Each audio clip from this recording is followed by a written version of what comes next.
If someone was to observe their thoughts for a little while, they can find that they often think about bad things happening in the future. Consequently, they are likely to experience a fair amount of fear and anxiety. And if they were to talk to a friend about what is going on for them, they could be told that being this way is not serving them.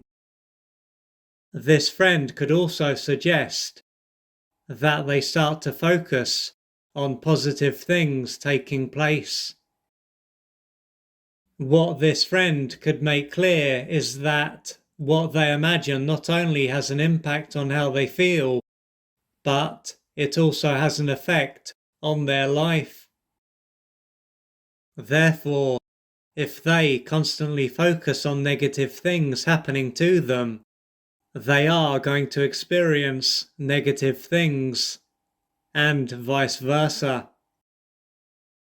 After this, they could start to imagine positive things taking place, and they could soon find that their life changes.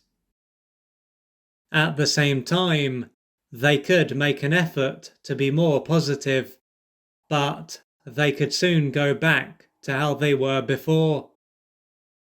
If so, one way of looking at this would be to say that they lack willpower and are not committed enough. They are then going to want to change their life, but this desire won't be strong enough. Alternatively, it could be said that they want to change their life, but that they need to try another approach. Purely focusing on what is going on in their mind is not going to be the way for them to move forward.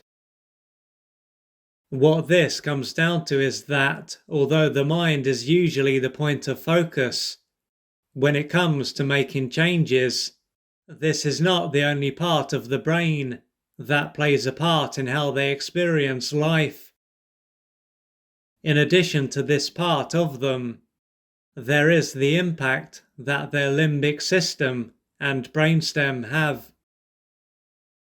Said another way, they are not purely a walking cortex. There is so much more to them. Having this understanding creates the space for additional questions to be asked and new answers to be attained. Taking into account that they don't begin and end with their cortex, and there are other parts of their brain that shape their experience, it can show that there is another reason that they continually imagine negative scenarios. As opposed to them lacking willpower and not being committed enough, other parts of their brain can be trying to send them a message. By coming from this position, it will be possible for them to explore what this message may be and to take the necessary steps. Without it, their mind can just be seen as playing up for no reason, or even as doing what it can to undermine them. One of the things that make it hard to become aware of, let alone explore these messages, in addition to the fact that the mind is largely the point of focus in today's world, is that, unlike their mind, these other parts of their brain, parts that are also older, don't communicate via words. However, these other parts of their brain do have an effect on the part of them that does communicate via words.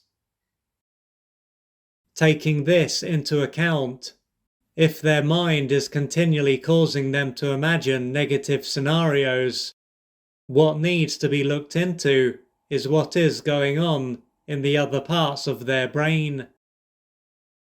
One thing that this can show is that what they imagine will happen in the future relates to what has already happened, or a variation of it. But although it has already happened, as they haven't resolved the impact that what happened had on them, it is seen by their system as something that will happen. What is going on for them at a mental level can then appear to be irrational, and in the here and now it will be, but it will be a sign that they have inner wounds to resolve. If this is not taken into consideration, they can just end up using their mind to suppress the information that is rising up from other parts of their brain, and will be killing the messenger, so to speak. This might allow them to function, but it certainly won't allow them to become a more integrated and whole human being. What will allow this to take place is if they were to connect to the information that other parts of their brain are trying to send them, and explore what is going on for them at a deeper level.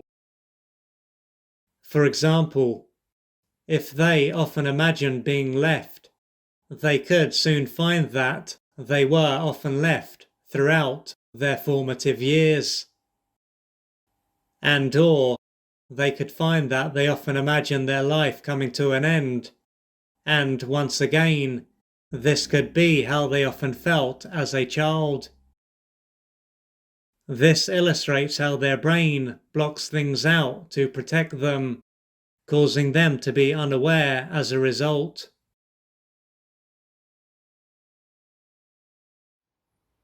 If you would like to find out more about the services that I offer, please go to www.oliverjrcooper.co.uk or email me at info@oliverjrcooper.co.uk, and I'm looking forward to assisting you on your journey.